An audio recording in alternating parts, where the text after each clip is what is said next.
हजरत अय्यूब हिस्सा 2।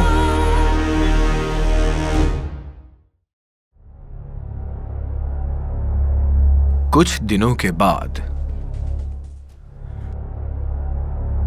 फिर एक दिन आया जब खुदा ताला के फरिश्तों ने खुद को उनके सामने पेश किया और फिर सबसे पहले बेदखल होने वाला फरिश्ता भी उनके साथ आया। मैंने तुमसे कहा था कि मेरे खादिम अय्यूब जैसा कोई नहीं। तुम उसे मेरे खिलाफ करने की कोशिश करते हो, लेकिन वो बेकसूर रहता है। बिल्कुल, लेकिन सिर्फ एक वजह से मुझे उसे छूने की इजाजत नहीं थी। लेकिन उसकी जिंदगी के बारे में क्या? इंसान अपनी जिंदगी के लिए सब कुछ कुर्बान कर देगा। अगर उसके गोश्त और हड्डी को छुआ जाए और तकलीफ दी जाए तो वो आपको जरूर बुरा भला बोलेगा। मैं इजाजत देता हूँ। तुम्हें लगता है कि तुम सब जानते हो, लेकिन दर हकीकत सब मैं जानता हूँ। इसके दूर रस असरात होंगे। वो अब तुम्हारे हाथों में है। तुम जो चाहो करो, बस उसे जिंदा रखना। दर हकीकत इसके दूर रस असरात मुरत्तब होंगे।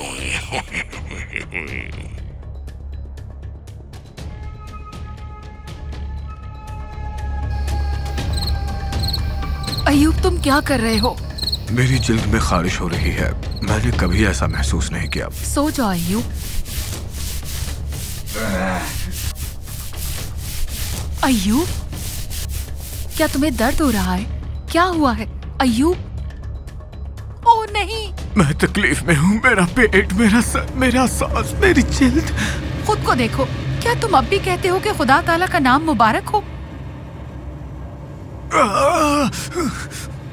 नहीं, इसे रोको, इसे रोको। अय्यूब, बस खुदा ताला से मुंह मोड़ लो। उससे मुंह मोड़ लो और मर जाओ। क्या हमें खुदा की तरफ से उस सब के लिए अच्छाई मिलनी चाहिए जैसा कि हमने उन सब तमाम दहाइयों में किया?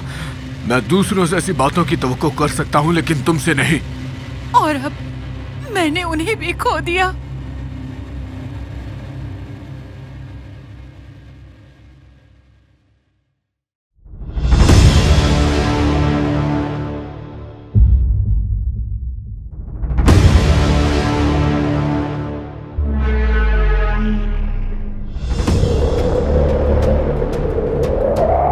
अरे नहीं, सब खत्म हो गया। मेरे मवेशी, मेरे खादिम, मेरे बच्चे, सब धुआं और राख हो गया। वो रहा, वो देखो। क्या तुम्हें पूरा यकीन है? हाँ, ये वही है। ये इंसान नहीं लगता।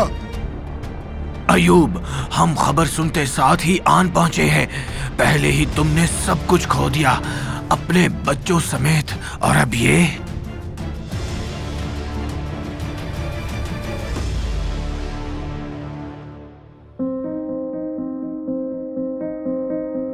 ओह अय्यूब, मुझे बहुत अफसोस है।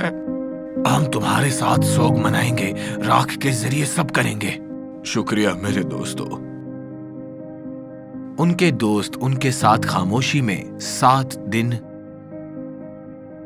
और 7 रातें मौजूद रहे,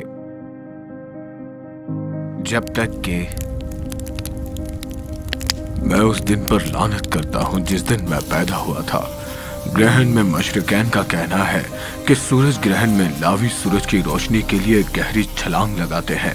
अगर लावी उस दिन की रोशनी जज्ब कर लें जिस दिन वो पैदा हुए थे, तो हम भूखे रहते।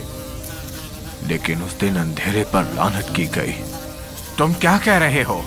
मुझे पैदाइश के वक्त ही मर जाना चाहिए था। मुर्दा, अमीर और गरीब, अच्छे और बुरे, सबको आराम मिलता है। सिर्फ मुझे परेशानी मिलती है। अय्यूब, हम कई दिनों से यहाँ हैं। क्या मैं कुछ कह सकता हूँ? जब हम मुश्किल वक्त से गुजरे तो तुमने हमें खुदा ताला से उम्मीद रखने की तरगीब दी। क्या तुम्हें उम्मीद नहीं रखनी चाहिए? अगर तुम वाकई में इतने बेकसूर हो जैसे तुम मुझे दिखते हो। अगर मुझे कोई उम्मीद नहीं है तो उसकी वजह यह है कि मेरे पास उम्मीद रखने की कुव्वत नहीं है। अय्यूब, खुदा ताला बेगुनाह लोगों को सजा नहीं देता या उन्हें मारते नहीं। अगर तुम बुराइयों को गले लगाओगे और मुसीबतें बोओगे तो तुम क्या खाओगे? क्या कहा? जल्दी मेरे पास आओ। बुराई और मुसीबत तुमने इसके मुस्तहिक होने के लिए कुछ किया है। एक मुश्किल रात को मुझे एक ख्वाब आया। एक रूह मेरे ऊपर से गुजरी और मेरे सामने खड़े होकर उसने कहा,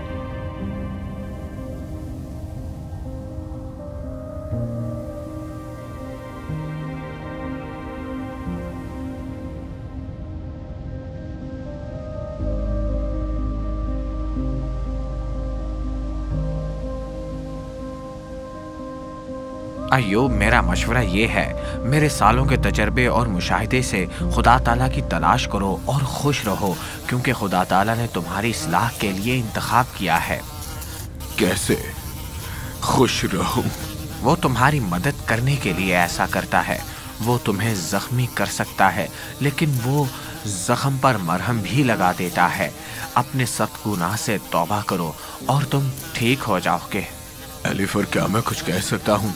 मेरे बच्चे मुर्दा पड़े हैं और मेरा बदन बीमारी से भरा हुआ है, लेकिन मैंने कभी खुदा ताला पर शक नहीं किया और ना ही उनकी बातों से इनकार किया। मुझे बताओ कि मैंने इस सब के मुस्तहिक होने के लिए क्या गलत किया है और मैं रुक जाऊंगा? तुम नहीं बता सकते, है ना?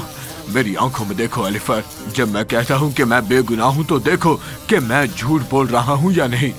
खुदा ताला, मेरा बदन खून, मिट्टी, कीड़ों और पस से भरा हुआ है। मैं दर्द और तकलीफ में रोता हूँ। तू मेरी रूह में तलखी देख रहा है। क्या मैंने कोई गुनाह किया है? जैसा कि एलिफर कहता है, जैसा तू कहेगा मैं तुझे सजदा करूंगा। फिलहाल मैं जमीन पर लेटना चाहता हूँ, अपने बदन को धूल में तब्दील करना चाहता हूँ।